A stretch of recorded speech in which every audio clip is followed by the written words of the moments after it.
Applying to college? What could possibly go wrong? Let me take a sip of coffee. A whole lot. Today we're going to go over a tally of everything that could possibly go wrong on college applications. Let's get started. Number one, not applying to too many colleges, or rather applying to too many colleges. I'll keep going. Applying to not enough colleges. Applying to too many colleges. Magic number being something around 10 or 15. We should time this, and then you just list as many as you can in the time after you take a sip of coffee. That'd be good. And I'm like literally like timer, and then the strikes on the. Do you want to just do that over then? That's a good idea. Yeah. Okay, And that's good. It's good. You got a challenge here. Have you started the timer yet? Yeah, I started it. All right, hold on a second. Rewind. Wait, how many minutes? 5 minutes? 5 minutes to list everything that can possibly go wrong in college apps. All right, I'm down. I like challenges. All right, tell me when to go. All right, ready, set, go. Too many colleges on your list. That's meaning like somewhere in the order of like 25, 30. Way too many. Too few colleges on your list. Let's say like 4 or 5 colleges are treating, let's say UC Berkeley or UCLA as a backup option just because you have really high grades. Writing about essay topics that are super typical, like sports, music, without any unique angle. Let's see, not visiting colleges before you really want to commit to it. Applying to an early decision college because you thought that it would strategically help you, but in reality it just binds you legally to something that you probably paid too much money for anyway. Not applying to early action just because you wanted to go to Stanford because it's restricted to early action, REA, and so now you can't apply early to any other school.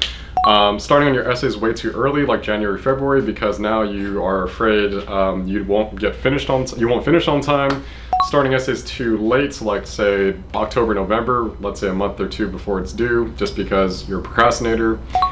Let's see, not asking for professional advice. I mean, oftentimes we ask like English teachers for, oh, can you look at my English or my English essay, which is fine, but if you're looking at a college application essay, they're not experts either. Sorry, guys. Let's see, not visiting college if you had the chance to, because they will ask you if you did visit. Okay, yeah, sure, it's coronavirus. Not contacting colleges when you should be doing so, even if that's just via email. Let's see. Thinking about summer, just about college apps, and not about what you're doing in activities. Not worrying about your activities into your senior year. Not worrying about your classes into senior year, because those first semester grades especially count a lot. Playing it too safe, having too many colleges on your list that are too safe, meaning I've seen a lot of lists from like private schools, whether it's like, I don't know, like St. Francis or Bellarmine, that have way too many safety schools. You want to have a good diverse list of targets, a lot of target schools especially, and then some reach and some safeties. Only applying in-state because you think that UCs and CSUs are safe options nowadays, and in reality they're not, especially for an engineering major. Applying as an engineering major when you shouldn't, because you're probably not going to get it in the first place. Applying for philosophy as a major when you want to switch to engineering because you heard that that's easy to get into and you can switch majors later.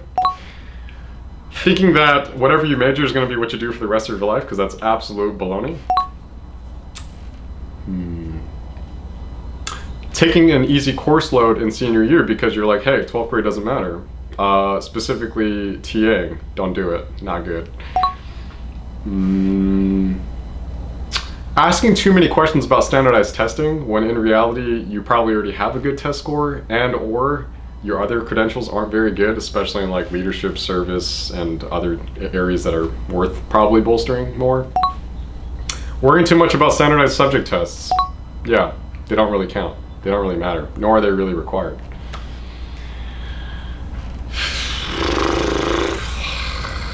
Not preparing for your 12th grade classes adequately over the summer definitely can lead you to some B's and C's in the worst possible time. How much time I got? You got 3:30. You got a minute 30 left. Okay, good. 3:30. 1 minute 30. So let's talk about essay topics or essay writing. Drafting with the word count in mind, so if it's UCPIQs, that's 350, if it's a Common App, that's 650, and then all of a sudden you're writing against a prompt with that word count in mind, you don't end up writing enough. Not having enough reflection on your essays. So we oftentimes tell the reader what happened, but not why that's important. Writing with too much fluff. In fact, let me pull this up.